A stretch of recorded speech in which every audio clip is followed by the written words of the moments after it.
To fight fire with fire, but essentially you're banking on a clerical vulnerability between, like, for example, the transition between Wachovia and Chase to where they didn't properly transition over the physical document that you signed. Or if you didn't physically sign a document. I know a lot of times I didn't. I went online and did it. Right. I mean, I cannot rationally believe these corporations. But even, you know what's interesting too? You brought that up, not even online, but a lot of those, you get the credit card offer in the mail and you just call up the number. Yeah. But they make you put in like your social security number and then like type it, because like, you know, like by you entering your social security number, that's effectively signing the document. Sure. So you guys really sound like you're just going to keep paying the money. You sound like you're not really interested. I'm going to pay off my debts. You're not interested in learning how to legally discharge debts. I'm not trying to escape from the debt that I, in all honesty, acquired. Right. And through my irresponsible actions. No. Okay, I do agree with paying somebody back after they've lent you money, if that is what happened, but they... Then for the purposes of this, in case somebody listening does want to, tell us how you do it. Yeah, absolutely. I would have done that 20 minutes ago. Somebody just had to listen to you guys trying to... we expressed our opinion about it. But Sorry. Anyway, I mean, what is it that you like to share about why it's such a good idea? Okay. First of all, the next time you get any bill in the mail, unless if it's for something that you need to keep turned on, like an electric bill or a phone bill, don't pay it. Okay. And first of all, the reason why you shouldn't pay it is because it's fraudulent. All it is an offer to pay. They're just saying, we would really like it if you send us this money. And if you don't send the money, they will harass you for 180 days. Right. If you don't send them the letter that says that they can't harass you. After 180 days, they're forced to sell it off to a third-party collection agency, and on your credit report, they'll report it as negative. So there's a form that you have to send to a collection agency and a form you have to send to the credit bureau. The form you send to the credit bureau, here, can you read this on the air for me? Yes. Dear Equifax, this letter serves as a formal complaint that you are reporting inaccurate and inappropriate credit information. I am concerned that you have allowed the below information on my credit report and have failed to maintain reasonable procedures in your operations to assure maximum possibility. Or, yeah, I'm a little, you know. All right, so I am concerned that you have allowed the below information on my credit report and have failed to maintain reasonable procedures in your operations to assure maximum possible accuracy in the credit reports you publish.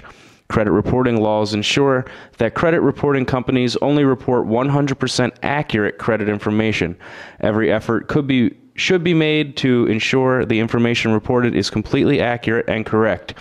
So you're sending letters to the debt collectors, which means that account is under dispute. While the account is under dispute, it is illegal for the credit bureau to report it as negative until the dispute is over with.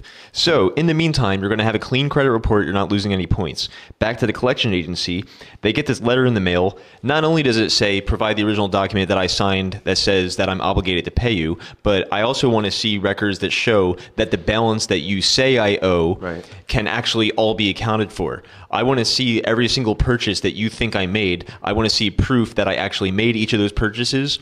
And for the money that is the difference between how much I actually supposedly purchased and how much money you're asking for, because there's a lot of fictional money thrown in there too, because the number is raised up a bunch because of their fictional finance charges and whatever else they have. So, in addition to that, they also have to show that they're licensed to collect in your state. Most debt collectors aren't actually licensed to collect in all 50 states.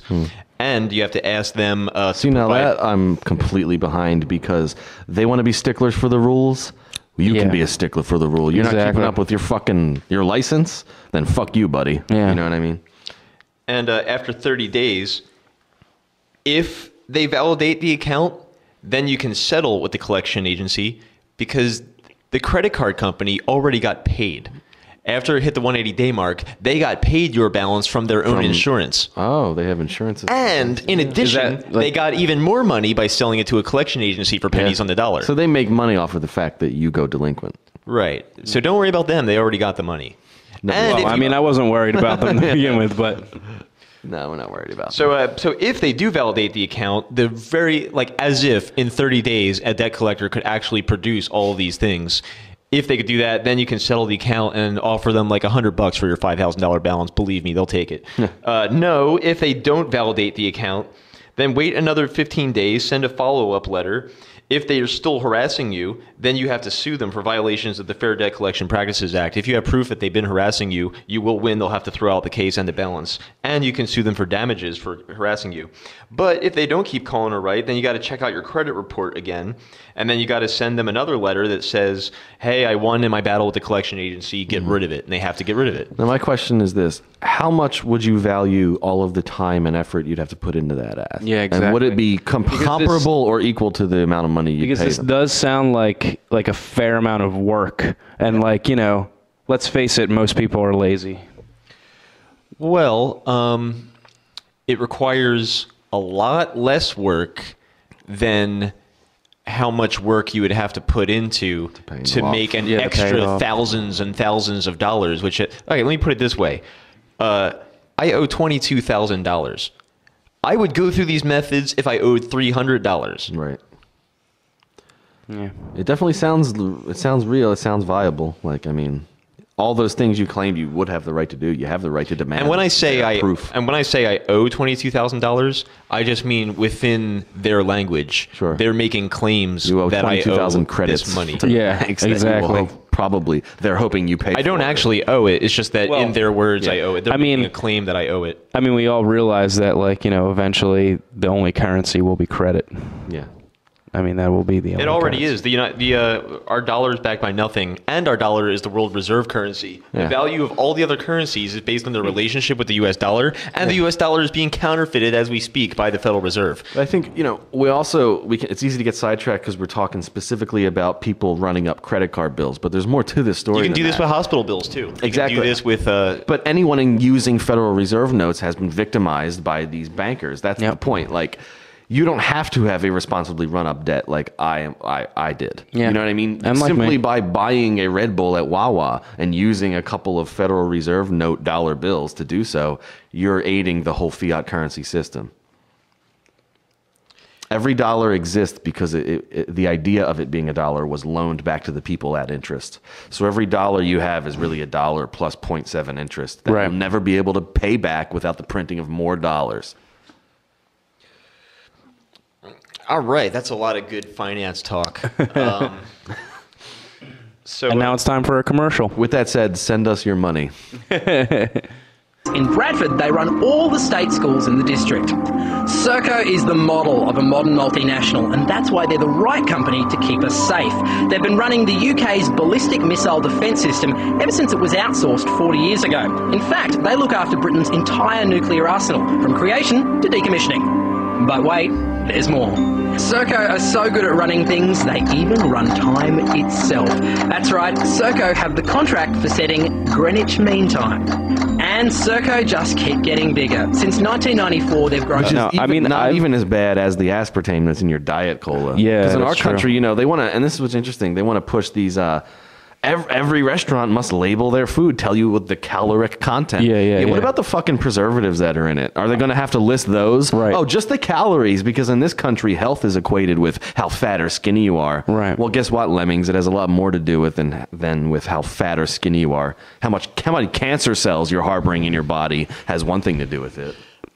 for the bottom line of profits, the majority of the foods in America need to meet minimum requirements in order to keep us from not dying. Yeah, without immediately killing you. See, it doesn't matter if they kill you in 15, 20 years, because then you can't trace it back. Right. As long as it's not immediate poison. If you want to be... But even in that case, they can put it in your water. Like rat poison's in your water. It's called sodium fluoride. But it's diluted, so it doesn't kill you immediately. If you want to be actually well-nourished and healthy, you have to go through a massive amount of effort to locate these kinds of foods. It's a massive amount of effort. And it's designed to be that way. Yeah, exactly. Because, and that's, I know that's the bottom line is just like, I mean, here's an interesting thought, some food for thought. more expensive, high quality cat food will give an explanation for each ingredient in its ingredient list. It'll say, we put this in your cat food because it helps with a shiny coat of fur. Right. Or we put this in because it does this for your cat. And you look at our food, are they telling you what BGHG